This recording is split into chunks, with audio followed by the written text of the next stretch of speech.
everyone. I hope you all had a wonderful week. Welcome to another episode of Infoscope. I'm your host, Hannah Kim. It is once again time for the latest from the IT and science world. Let's take a look at what we have coming up in the first part of our show. We will begin with news about the Juno space probe. The probe was launched back in August 2011 with the intention of studying the planet Jupiter. And after traveling 2.8 billion kilometers over the past 5 years, it has finally reached the planet. I also hear that it's been moving at the speed of 58 kilometers per second, but take a look at this next video for more information. Here's Briefing Scope.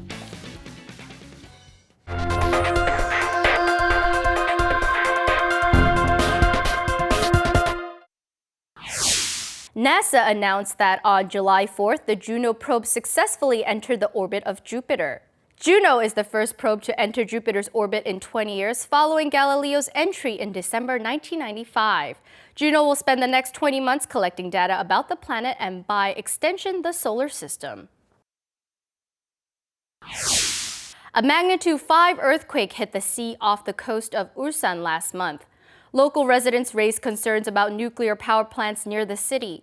In response, experts state that Korea's nuclear plants are capable of withstanding the strongest earthquakes that could hit Korea. Here in Korea, news about the earthquake was literally all over media, and there have actually been some aftershocks since the initial earthquake. So to all our viewers, especially those of you living in earthquake-prone regions, please be careful and stay safe. Now, on a different note, do you remember the movie The Martian featuring Matt Damon? Just to summarize, Matt Damon plays the role of an astronaut stranded on the planet Mars, and in one scene, he plants and harvests crops on Martian soil. Interestingly enough, researchers from the Netherlands have recently showed us how this may be more than just science fiction.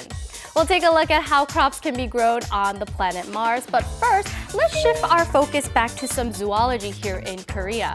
Scientists have discovered a breeding environment for a bird called the fairy pitta on Jindo Island in the Jeollanam-do province.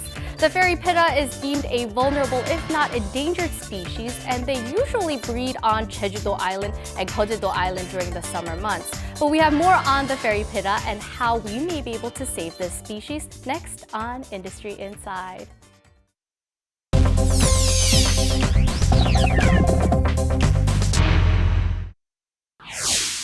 This bird is a fairy pitta.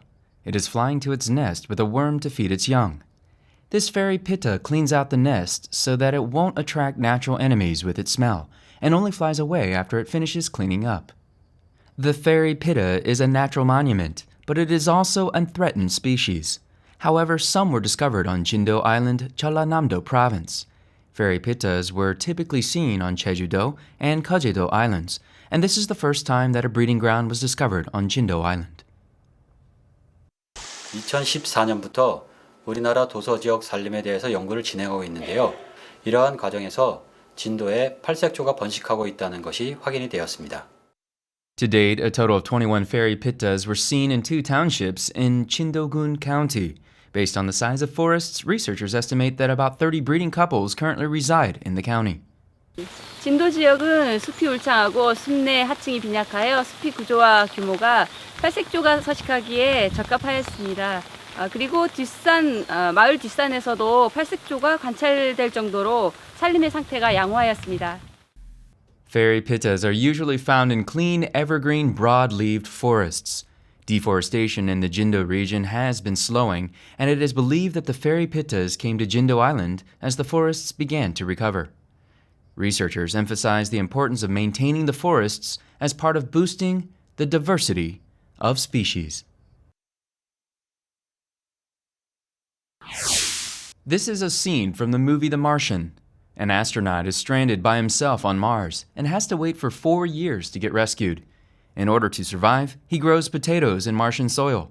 This fictitious scene may become reality in the near future. In 2013, a team of Dutch researchers began growing vegetables in soils similar to those found on Mars. However, the team encountered numerous failures as the soil did not have enough nutrients. Subsequently, they started with planting peas. Because the soil is very nutrient poor, especially in nitrogen, and that's necessary for plants. That's why we have peas in the middle. The nitrogen found in soil plays a key role in creating essential proteins for plant growth. Unlike other crops, peas pull nitrogen in air into the soil, changing the soil's nutrient makeup. The researchers made Martian soil more receptive to absorbing water by mixing it with organic substances found in Earth soil. As a result, they succeeded in growing 10 different types of crops. In principle, all crops are possible. We're now looking at crops that will be cultivated for 1 year. But I think we also can have small trees in the future, so we have some apples or cherries. The researchers confirmed that tomatoes, peas, radishes, and rye were deemed safe to eat and are in the process of analyzing other crops. New research has revealed that warm pools, the source of typhoons and heavy rains, expand due to greenhouse gases. Warm pools are the hottest parts of the ocean. They play a major role in the planet's atmosphere and water circulation as they cause heavy rainfall. Researchers from the Pohang University of Science and Technology analyzed the changes of warm pools in the Indian and Pacific Oceans that appeared after the 1950s. They considered different factors and compared observed patterns with model patterns. Their analysis showed that when incorporating greenhouse gases and other man-made influences, warm pools expanded, while removing the factors reduced the warm pools. So, in other words, warm pools can trigger super typhoons, heavy rainstorms, and other abnormal weather patterns. Given that greenhouse gases heavily affect warm pools, we should be even more cautious about the effects of greenhouse gases. Moving on to our next segment, as many of you may already know, butterflies have colorful wings, but a close-up of the wings will reveal a very distinct color pattern. Based on these butterfly wing patterns, Korean researchers have developed a nanotechnology for creating colors without using paint. Here are some more details on how this works and more coming up on Take a Peek.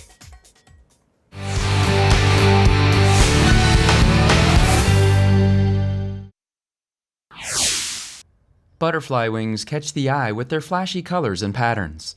They retain their color even as time passes, without any hint of discoloration. The surface structure of the wings changes, and the colors appear due to the absorption and reflection of light. 껍질층이 일정한 주기를 가지고 배열된 것을 볼 수 있습니다. 그래서 이러한 구조가 빛과 상호작용을 통해서 색을 표현하는데 이게 나비 날개가 색을 발현하는 원리라고 할 수 있습니다.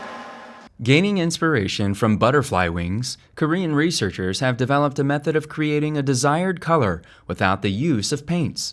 The method involves coating a non-organic object with a nanomaterial. This method can be used to recreate one of Pitta Mondrian's most iconic works of art. Moreover, while dyes change color after being exposed to fluorescent light, this method retains its color, even after being exposed to acids like acetone or hydrochloric acid. 아무리 오래 두어도 이 자체가 색깔도 변하지 않고 보존할 수 있는 장점도 있고 또 하나는 화학물질을 전혀 쓰지 않았기 때문에 여러 가지 환경 문제나 건강 문제에 대해서도 아주 비교적 자유롭게 활용할 수 있을 것 같습니다. The researchers explain that applying this method to solar panels can allow the panels to absorb low wavelength light, boosting efficiency. Moreover, the lack of chemicals make this method potentially eco-friendly. Sepsis is a life-threatening condition with a mortality rate of almost 50%. It's caused by the body's inflammatory response to infections. Treating sepsis is difficult, as inflammations spread immediately, and there are many bacteria that are resistant to antibiotics. Now, Korean researchers have uncovered a specific antioxidant that can treat sepsis. When bacteria enters the body, the amount of oxygen radicals increases, making infections worse. Antioxidants can suppress this.